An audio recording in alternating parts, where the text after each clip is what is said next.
Hey everyone, so this weekend I was in Malaysia for the Penang esports festival. It was my first time in Malaysia, and usually I like to do like a travel video or a vlog of me eating or looking around and stuff, but I was actually there for work. I was there to do the PUBG Mobile broadcast portion of the event, and I played a lot of PUBG, but usually instead of my Solid Snake adventures, it was my first time doing it in a competitive environment. So if you watched a lot of my previous videos, you'll notice that I kind of specialize in broadcasting fighting game tournaments.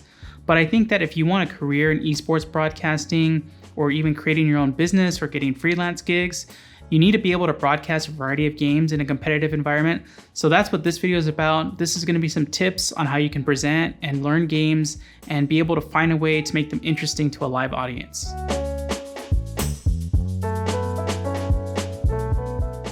So the first and most obvious way to learn how to present a game for a broadcast is to look at other broadcasts, look at what other people are doing, take what you like or implement their practices. They're probably doing them for a reason. The problem is that if you're going to an event as a freelancer or you're doing new events, you might not know what games you're covering. So you kind of got to learn on the spot. Or like in my case, I've seen all these crazy, huge, PUBG invitational events, and they have these massive production budgets and setups. And I wasn't going in with that. So you need to learn how to work within the scope of your own setup. Now with a lot of esports games, especially like MOBAs and RTS games, there's basically just one observer computer, and this computer is jumping around the map going to action points for the commentators to talk about. And this is pretty straightforward to broadcast. You just basically stay on the observer PC. Now PUBG was unique in that it had two observer PCs with two observers jumping at different points in the map. Now the reason why there was multiple observer PCs is simple. PUBG has such a huge map and there's so many players in different parts of the map. And the first part of the game, the loot phase, is kind of boring. There's not many engagements, and the teams generally try to avoid each other until the circle gets really small. So you basically had one observer kind of doing overviews of positions of where people were or looking at the map, and the other observer was trying to find skirmishes or little firefights where they could. So you basically had to watch when to switch to each PC for action. And the problem is that with PUBG Mobile, because it takes time for the textures to load in, you don't want to switch to it where it looks super janky and it looks like people are teleporting around. Now, I wasn't used to this at first, so what I relied on was actually the observers to call the shots on when I should switch to different PCs.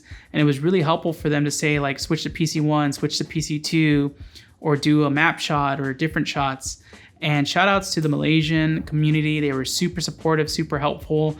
They knew I was coming in as a newbie and they really were helping me catch up to speed and get in the swing of things.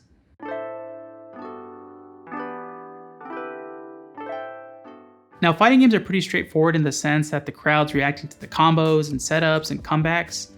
And with PUBG, it was very straightforward in a sense that the crowd wants to see firefights and the teams, shooting against each other. But the other thing is that there's other nuances in the game that the crowd gets really excited for, and these are things that I had to listen to and pick up on. The first thing to watch out for is players or teams that get the crowd hype. Like if you switch to a player's perspective and you get a little bit of a cheer or a woo, take a mental note and look at that player again in the future and see what they're up to throughout the game. Another thing is to look at little nuances. Like for example, in PUBG, there's things where if a player or a team is in a firefight and it looks like they're gonna lose and they try and escape via car, and there's a car chase that gets the crowd excited. And you just wanna take a little mental notes of things that get a rise out of the crowd. And if you can't tell what's making the crowd excited, just ask the observers or the casters what the crowd wants to see.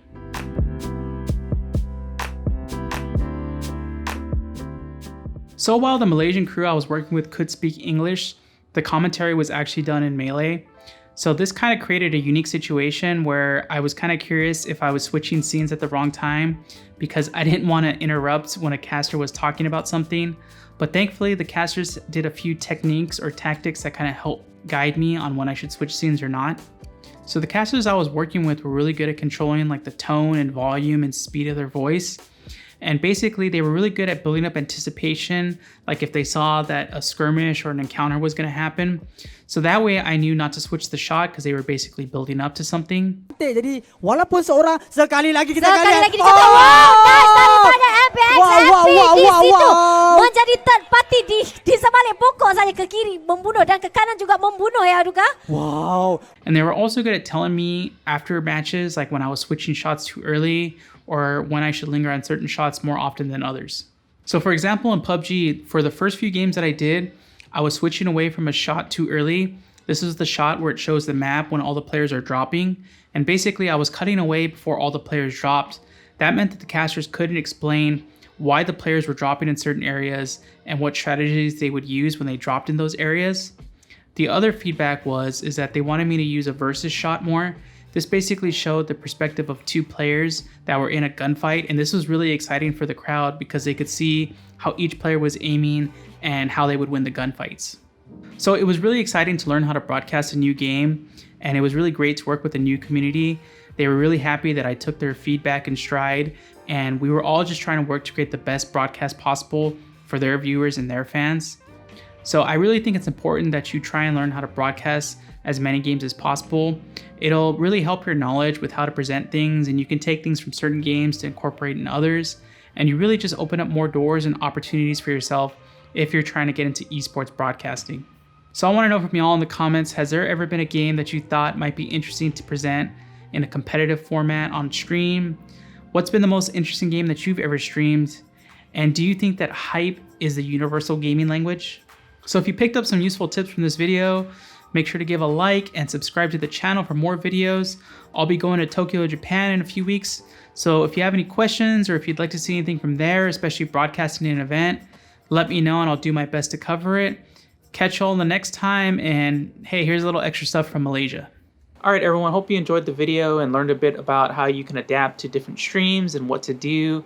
Not sure how the video came out because I'm recording this in the past, but then the video's from the future and the timelines are converging. Anyway, it's the end of the Penang event here, and I'm definitely doing my main event, post-event ritual, my decompression, how I get into my happy space, and that's by feasting on food. Now, we're in Penang. It's one of the well-known hotspots of great street food, great cuisine. It's got all these cultures that are blending. It has this amazing, district where there's food carts, and I didn't get to go to any of that because I was working this whole weekend. So what did I get for my event? You just need some good, familiar food to eat. I found this place right next to where we were staying, and they had this pizza that's unlike any other pizza I've had in the world. There's a place called Dandy's Restaurant, and they have this weird pizza where it's like a bunch of conjoined little mini pizzas that has chicken and cheese, no tomato sauce, and the crust is like more like a croissant, but it comes with this yogurt sauce, I guess. It's green, and you squeeze some lime in it, and you put that on the pizza, and it's one of the best things I ever had.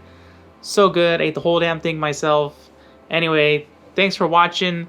See you on the next event. The next travel related video will probably be Tokyo, Japan. That's always a fun one to do. See ya.